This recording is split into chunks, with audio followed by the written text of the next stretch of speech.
What is going on? I know it's been a hot minute, but guess who's back? It's Cassie Leanne coming with you. Coming at you, I should say. I know I've been MIA for a while. It's been over a year. A lot of things happened. Things that were unexpected, things that, kind of kicked me out of doing my vlogs and stuff like that. I just went today and rewatched my last video that I posted. That was at my 9-month surgery. We are now at 2 years and 6 months since I've had vertical sleeve gastrectomy surgery. So yes, guys, I'm sorry. I'm sorry to all my followers who are watching my videos. But I'm gonna go into detail, so hopefully this won't be a very long video.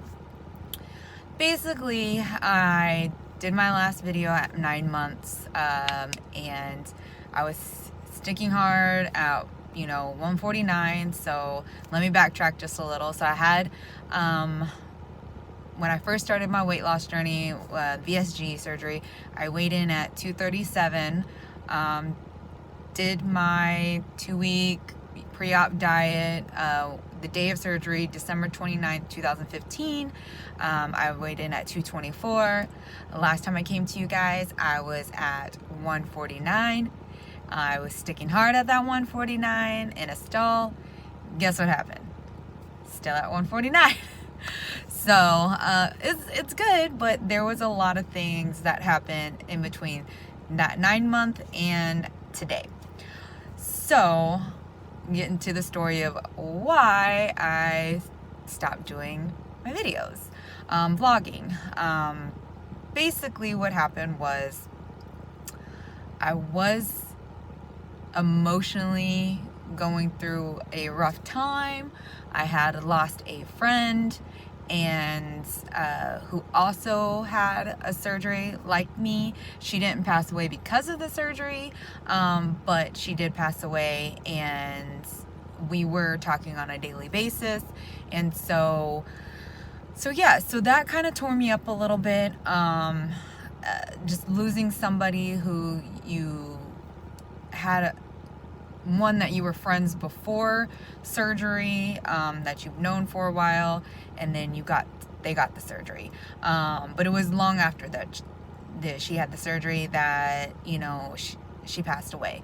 So I just kind of felt not so great. I'll be honest with you, I've always been an open book with everybody, but I just kind of didn't feel comfortable posting about or vlogging about my personal weight loss journey. And then I started feeling like people were reaching out to me, which I don't mind people reaching out to me, asking me all these questions about the surgery. And I'm a different person than other people. Of course, we're all different. We've got different backgrounds, different cultures, different religions, different everything. But it got to the point where I just kind of started feeling uncomfortable because I kind of didn't want people to feel like I was promoting something or making them feel like they had to get this surgery to feel this great, yada yada yada. So I just took a step back. I wanted to come to you guys with a 1-year follow-up, but unfortunately life happened, and before my 1-year surgery, I had a grand mal seizure. Got tests done, got everything. Come to find out, I had epilepsy. I'm epileptic. I take medication now to control it, and so I have been seizure-free for a year and a half now. So pretty much a year and a half. So another reason why I did not do my vlogs. I was dealing with being on a new medication, and if any of you guys ever had a grand mal seizure, that was my first one in my whole entire life. It literally took the strength out of me. For a whole month I was in and out of sleeping. I mean, I literally did not feel good for about almost 2 months. I was getting adjusted to new medication. And so basically, when you're having a seizure like that, it takes a toll on your body. So I mentally was not ready to come back and do my vlogs because I was dealing with a health issue. So continuing, that's not the only reason why I spent a year and a half out of vlogging. After that, so that was in December of 2016 that I had a seizure. In May, my husband and I were rear-ended very badly. It totaled out our truck. So I was going through physical pain, as well as trying to keep up with my, seizure medication, anti-seizure medication. And I had to go through physical therapy for a while. Had to stop working out. Come September, I live in Houston, and Hurricane Harvey hit. Thankfully, which is not for everybody here, but thankfully our house did not flood. But it was devastating. I mean, it was definitely something that, I didn't flood, but you go not even halfway, half a mile down the road and somebody else flooded. So that was kind of kicked me out. So I went through my rehab. I was done with my rehab from the first accident. Hurricane Harvey hit in September, and the gym that I was going to flooded out, and we thought they were going to reopen, so I didn't go to the gym. And then so that happened in September, and then this is gonna sound horrible, like y'all are gonna think I've had like the worst luck ever in the whole year, but I'm very blessed, and I just want to make that clear now, and grateful. But then in December, so 6 months ago, December, somebody T-boned me, totaled out that vehicle. I promise you guys, this is not my fault both times. I just had a run of bad luck there, and so that accident was worse than the first accident because my body was still kind of healing from the first accident. So that accident was worse. I got T-boned on the side, pushed over 4 lanes. Thank God, that's all I have to say is thank God, thank the Lord that there was not any oncoming traffic because I was in those lanes. So I didn't get hit. I only got hit once, and the airbag went off, had to go by ambulance to the hospital. Luckily the hospital was like a quarter mile down the road. But anyways, so that really put me off. So in the matter of having a seizure, going through Hurricane Harvey, having 2 accidents, I went from my lowest weight was 143. I went from 143 in a matter of a year.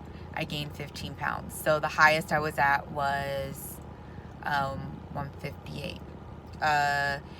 Because I wasn't working out. I wasn't being accountable. That was the last video that I talked to you about, is accountability, self-accountability. I wasn't being accountable for what I was eating.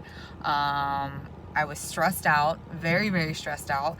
And on top of it, my body hurt so bad. So I went up to 158, and I was almost to 160, and I flipped the F out. Not to be vulgar, but I had to buckle down and say, look, like, I did not have this surgery to gain weight, or go back to my old eating habits. I was not, how can I put this? I was not ready to deal with all the emotional stuff, and eating. Like, my brain, my stress and everything like that, I just wasn't prepared for all these emotional things to happen in my life, these stressful things to happen in my life.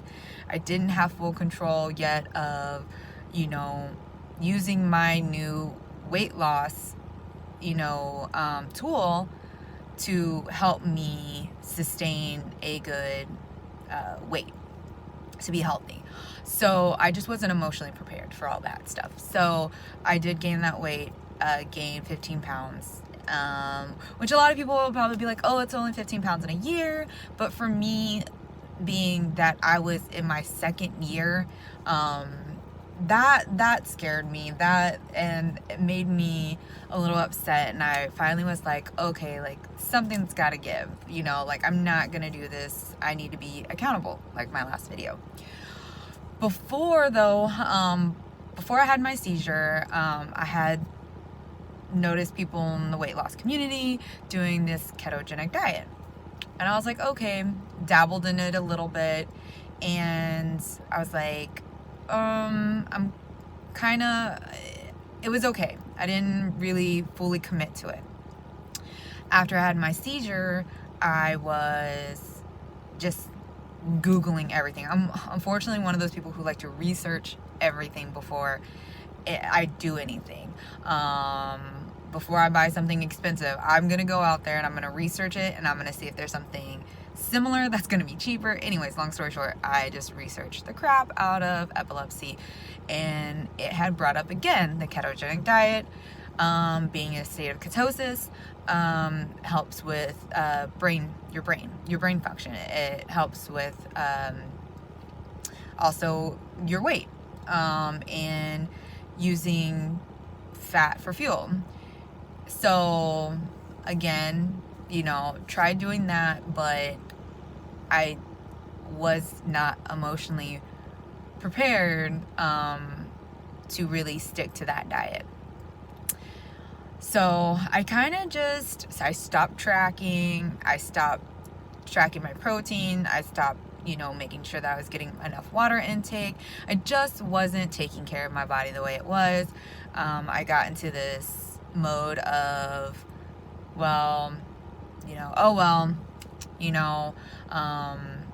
I'm just gonna eat whatever. And so I basically just kind of gave up on the whole like weight loss, journey here. And then this year I don't want to say depressed, but I definitely was going through some depression-like feelings of just not being active, not socializing the way I wanted to, being tired all the time, and emotionally drained. And I was like, I think it was like a tipping point where I was like, okay, I've got to fix something. Like, I'm not happy. I'm blaming things on other people and not being self-accountable. And I'm not saying, blaming things on other people, blaming things on different circumstances. And I'm not that type of a person. I'm a person that's like, hey, you know what? Stuff happens, get over it, move on. Okay? But I was wallowing in the fact that I've gone through this and this and this, and making excuses for everything.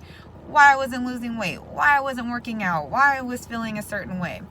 So then I knew Lent was coming up. I'm Catholic, and I knew Lent was coming up, and so my plan this year was to get more spiritual in church, but also, get to know myself emotionally deep down inside. And then I started looking up things on how to make myself feel better by food, since that, of course, is one thing that we battle with being a weight loss patient, surgery patient.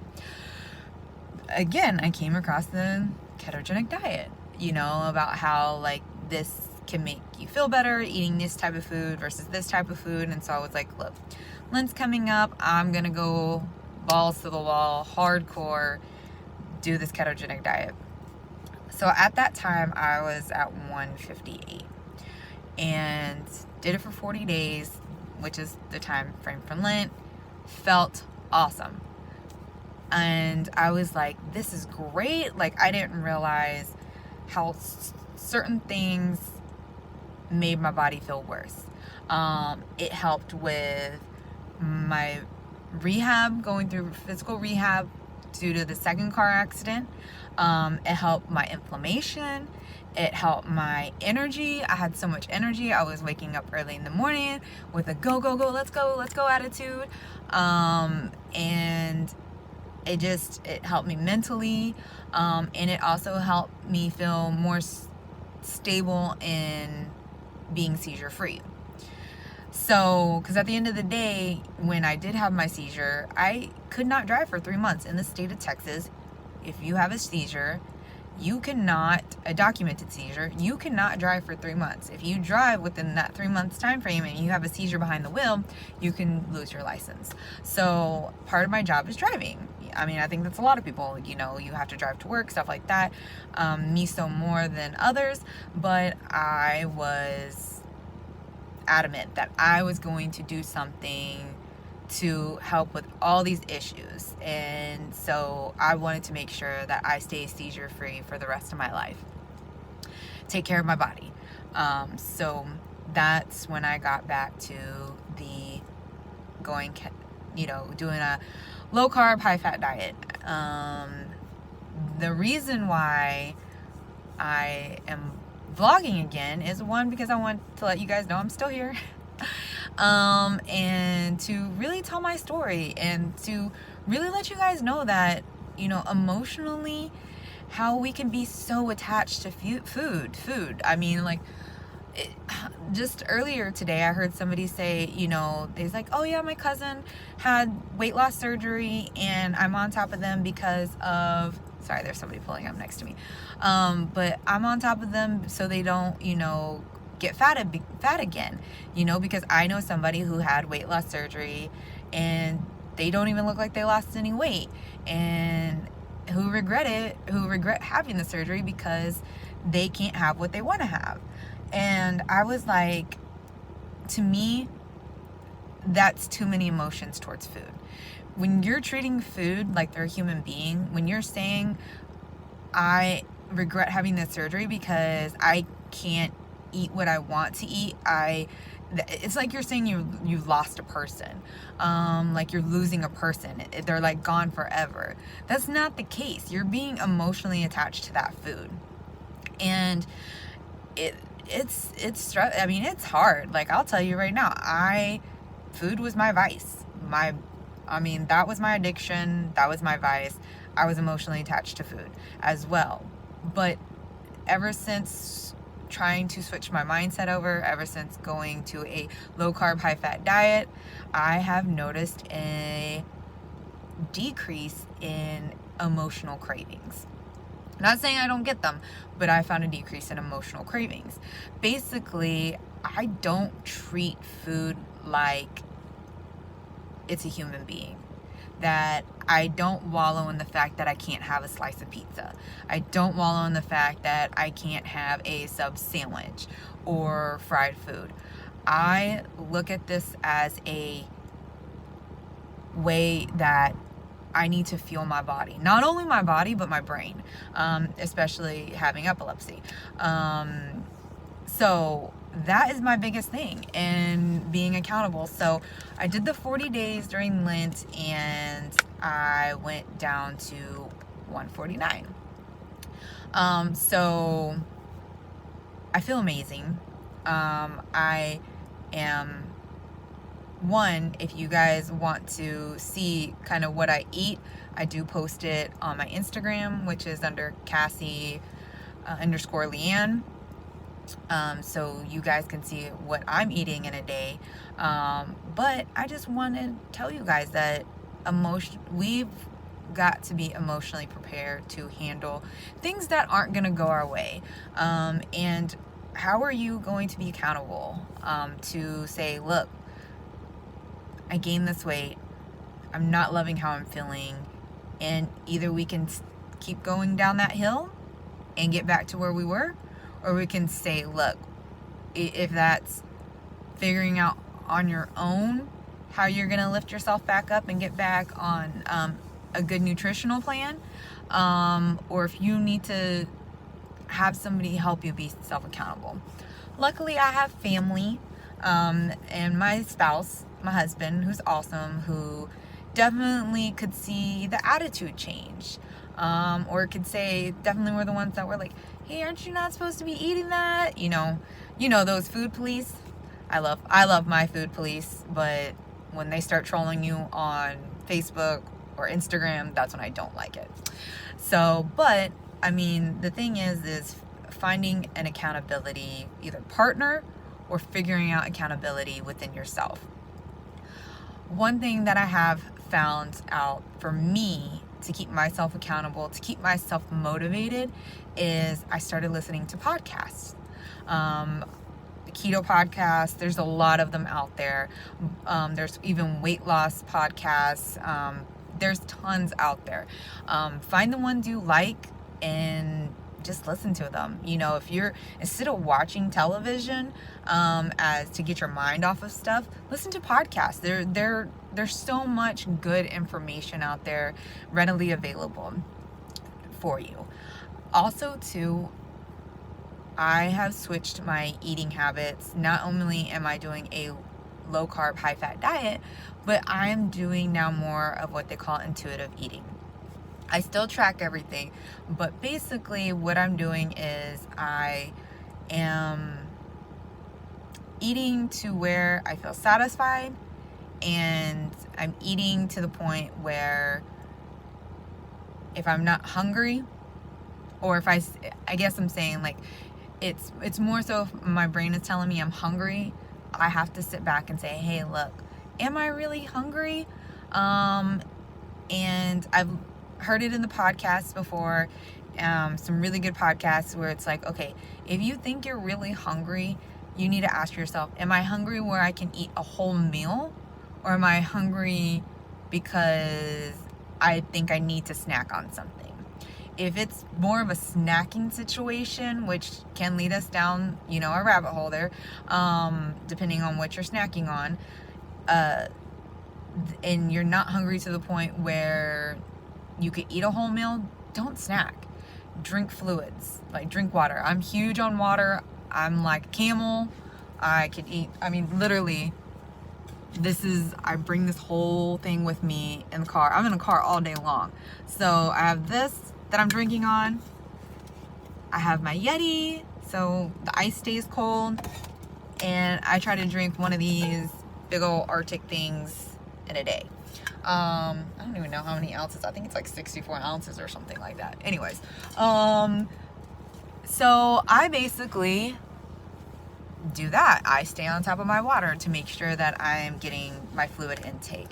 Also too, protein intake, but I've kind of changed my mindset to incorporating healthy fats, avocados, almonds. I do coconut oil, MCT oil, stuff like that. And I'm probably, when it comes to a ketogenic diet, because I do intuitive eating, I need to know what my body is craving, what it needs, what it's going to help with.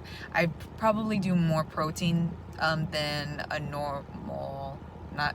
but somebody who didn't have weight loss surgery, who's on a ketogenic diet. I do more protein than that person because my body doesn't take the nutrition like a normal person. Everybody out there knows that if you've had weight loss surgery, but we have our body is different. Our stomach's different. We need certain nutritional value, and so I do a little bit more protein, but I try to get in as much healthy fat as possible. So, but anyways, trying to make this short and sweet, but I really wanted to give y'all the rundown of what's been going down in my life. And like I said, please don't feel sorry for me. Things happen in life. It probably sounds like I had like a really bad year, but I had a really good year too. There were things that, I was fortunate to have happen. And so I think that the end of the day, we've got to learn to be accountable. One, when there's not things emotionally going on in our lives, stress going on in our lives, it's easier for us to be accountable that way. But when, pardon my French, but when shit hits the fan, that's when we are kind of like get discombobulated, and we're like, what do we do? What do we do? Normally, me in the past, hey, I'm gonna go order a big old pizza. I'm just gonna stuff my face to make myself feel better. Now it's a different story. Now it's trying to figure out, okay, like I can't do that. I've got to do something else. So changing my diet, changing my workout habits. You know, I finally got released from my physical therapist to start working out slowly. They recommended me doing yoga, building up my back, because my back was what took all of the how do you say it? Basically, from the car accidents, my back got really jacked up. From both car accidents, my upper back and then my lower back on the second one. So you don't want to mess with your back. There are things that I didn't realize, that if your back hurts, other things start to hurt. So anyways, so I'm excited. I'm gonna start doing yoga, build that strength up, and build my back up, build my muscles back up, keep following a solid diet, and you know, just really trying to get my mind, my body, and my soul in a very, very good place. And I'm getting there. I'm working on it daily. So when something stressful pops up, something that happens that I'm not ready for happens again, I at least know that I'm healthy on the inside, and these are outside things that are happening, and that I can keep going. By the way, for those of you who are new to weight loss surgery, just had VSG, and you're losing on your hair, I promise you it will come back if you stay on your protein and stay on your vitamins, get your hydration in. My hair started coming back with a vengeance. I'm so excited. I'm about to cut it off, actually. So the next time you see me, it will be shorter, because it is Texas. It is hot. Nobody has time for hair like this. So, but anyways, like I say in the past, be fabulous. You guys got this. I mean, if you need somebody to reach out to, please don't hesitate to reach out to me. I will help you in any way I can possible. So please don't hesitate to reach out to me if you have questions, concerns, anything like that. If I don't know the answer, I'll tell you I don't know the answer. But use your body, you know, use your body as a guiding tool for food. If you're not hungry, don't eat. If you're hungry, eat. And, you know, eat healthy food. Not saying go out and buy organic, because girls know I am not rich, and this girl cannot buy organic grass-fed food. So, but there are healthier options out there. So let me end this, because I keep babbling on. But long story short, figure out how you're going to deal with stress, how you're going to be accountable, and just love yourself. Look in the mirror and say you're awesome, because you are awesome at the end of the day. And make sure you get your protein in, get your water in, and if you're on a ketogenic diet, get some good fat in.